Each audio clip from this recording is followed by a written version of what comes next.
parade of courage, the day hate faced justice. In the quiet suburb of Willow Creek, the annual Memorial Day parade was a cherished tradition. Families lined Main Street, waving flags and cheering as children marched with pride. But this year, the event would be remembered for a shocking act of cruelty and the unbreakable spirit of a little girl who refused to be broken. 8-year-old Lily Carter stood at the edge of the school's formation, her sky-blue crutches gleaming with star-shaped stickers. Born with cerebral palsy, Lily relied on them to walk, but her smile radiated pure joy. She'd spent weeks practicing the parade songs, determined to march alongside her classmates.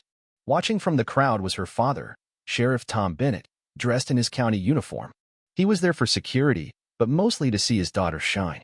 Then came Margaret Wilson, the iron-fisted president of the Willow Creek HOA. Known for her relentless complaints about lawn ornaments and mailbox colors, Margaret had a vision for a perfect parade. To her, Lily's crutches were an eyesore. "Get those hideous things out of my parade," she bellowed, storming toward Lily.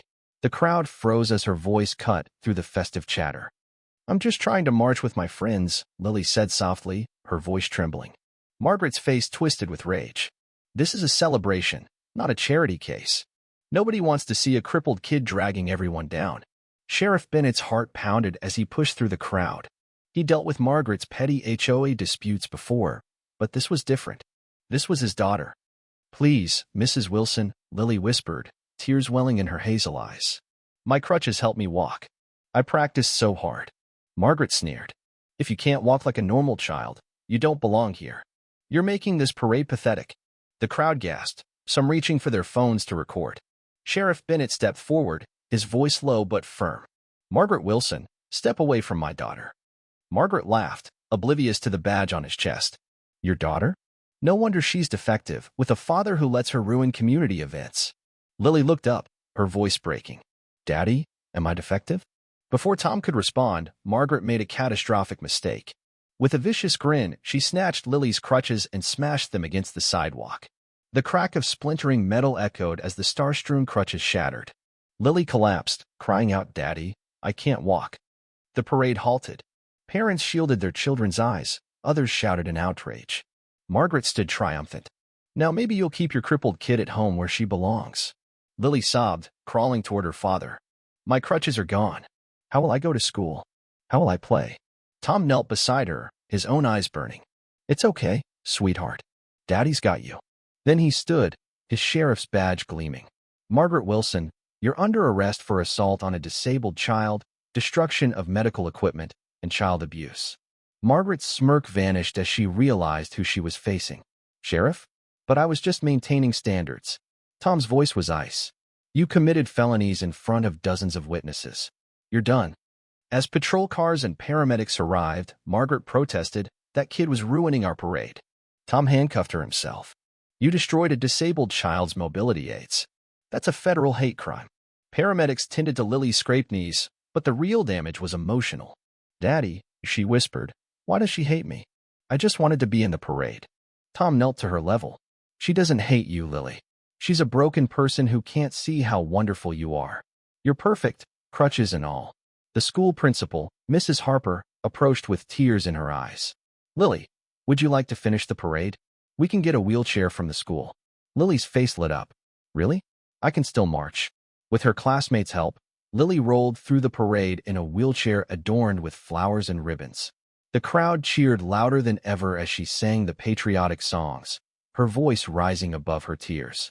Margaret, now in a patrol car, watched her perfect parade embrace the girl she'd tried to erase. The investigation uncovered Margaret's history of targeting vulnerable residents. The Lee family reported her harassment of their autistic son, demanding he stay indoors during community events. The Clark family revealed she'd tried to ban their daughter's service dog from the pool. An elderly couple, the Thompsons, said Margaret had mocked their walker, claiming it lowered property values. Her reign of prejudice had gone unchecked for years. At her interrogation, Margaret showed no remorse. "That kid didn't belong in the parade," she said coldly. "Disabled children make people uncomfortable." Detective Ramirez, barely containing her disgust, replied, "You attacked an 8-year-old and destroyed her mobility aids. That's not community standards, that's hatred." Even seasoned officers were stunned by Margaret's lack of empathy. That evening, Lily sat on her bed, staring at the broken crutches. "Can we fix them, Daddy?" she asked, touching a surviving star sticker. Tom shook his head. "We'll get you new ones, sweetheart. Even better ones." Lily's voice was small. "But I decorated these myself. They were special." Tom pulled her close. "Some people are cruel because they're afraid of differences. But you're not scary. You're a brave, amazing kid who happens to use crutches." Margaret's trial gripped Willow Creek. Dozens attended to support Lily, whose testimony stole the courtroom's breath. Using new purple crutches with butterfly stickers, she spoke clearly. "Mrs. Wilson said I was defective and didn't belong. She broke my crutches, and I fell.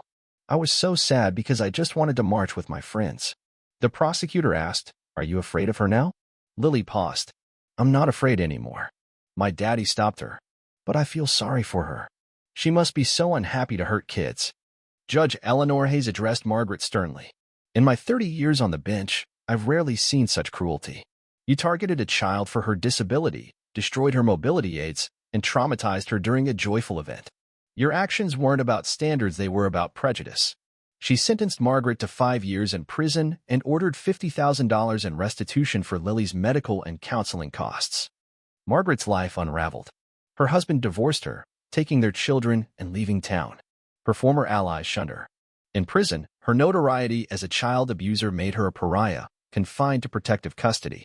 The woman who'd once ruled Willow Creek was now powerless, her legacy reduced to a cautionary tale. Meanwhile, Lily thrived. The community transformed, with a new HOA board prioritizing inclusion. They installed ramps and accessible playgrounds, funded by neighborhood donations. The school adopted anti-bullying policies to protect disabled students. Lily joined the student council, started a buddy program for kids with and without disabilities, and spoke at a disability rights conference. "Our crutches and wheelchairs don't limit us," she told the audience. "They help us shine. When someone's mean, it's their problem, not ours." 2 years later, Willow Creek held an inclusion-themed parade. Lily, now 10, was the guest of honor. Standing tall with her butterfly crutches, she addressed the crowd. "Someone tried to stop me because I was different. But our differences make us stronger. I forgave Mrs. Wilson, not because she was right, but because anger would hurt me more.